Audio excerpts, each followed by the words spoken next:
Welcome back. This is Wade Thomas with Aim to Win. Today, I want to talk about a subject that all of us know oh too well. That is meetings. Specifically, I want to talk about the tyranny of meetings.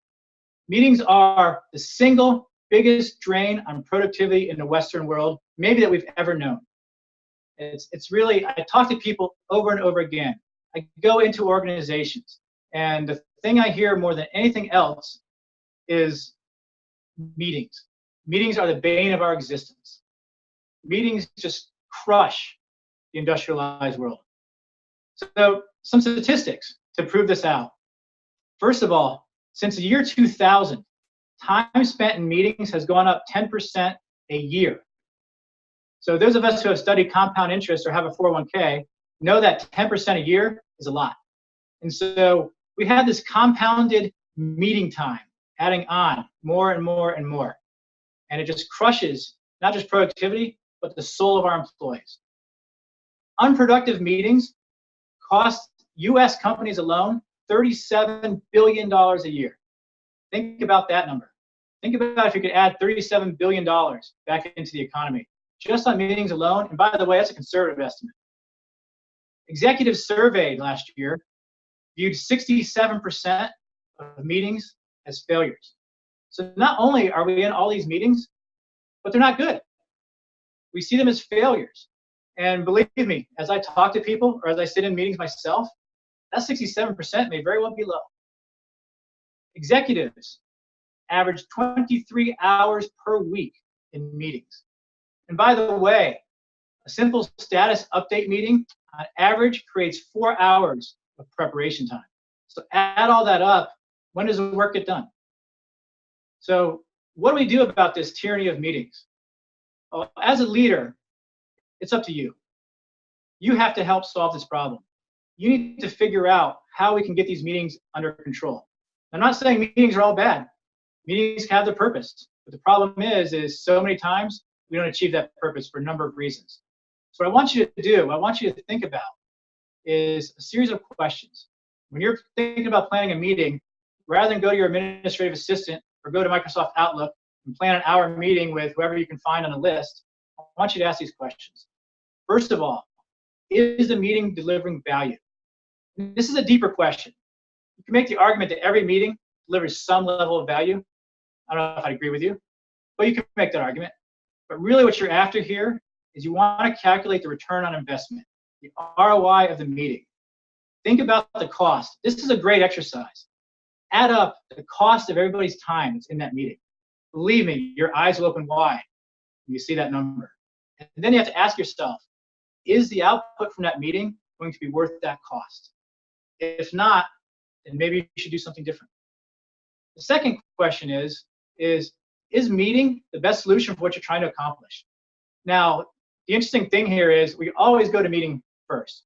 Maybe not always, but generally speaking, meeting pops into our head. Something comes up, have a meeting about it. You need to know some information, have a meeting about it. But there's other ways to do this. Instead of a meeting, think about reports. Think about emails. Think about walking down a hall and having a quick conversation. By the way, a quick conversation might take 12 minutes where Outlook is going to force you to schedule 30. So think about what is the best way to accomplish what you're trying to do. Third is who should be in a meeting. And this is a big one. I've seen this many, many, many times. A couple of different things can happen. First of all, who should I have in this meeting? Well, I want everybody in there that might have an interest or might have some information I need or just possibly could maybe need something. I ask you to take a more critical look at it because every time you bring somebody into a meeting, you're saying no to something else they could be doing. So think about that. Do you really need a team of 10 people or could you get by with 1 or 2? Other thing that happens here, by the way, is we're afraid to hurt the feelings of the people that aren't invited.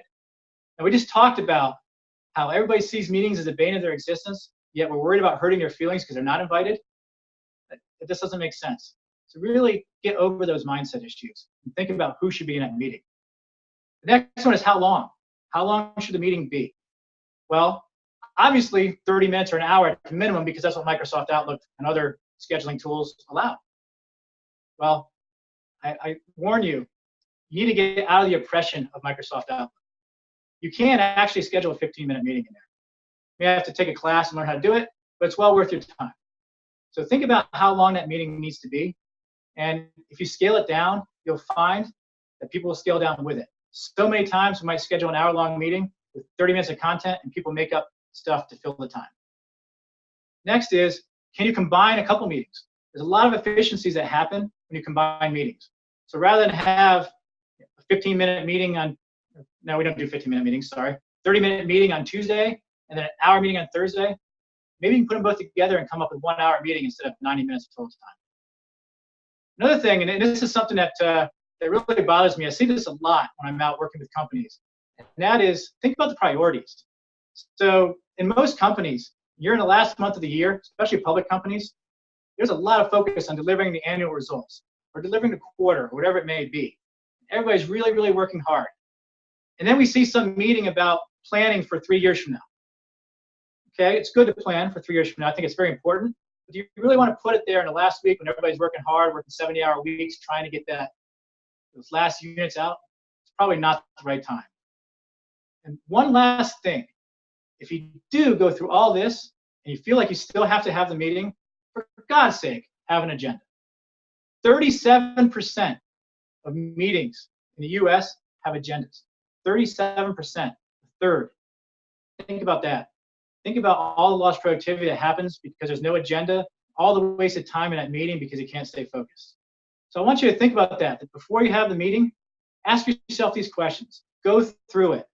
Do what you can to break the tyranny of meetings.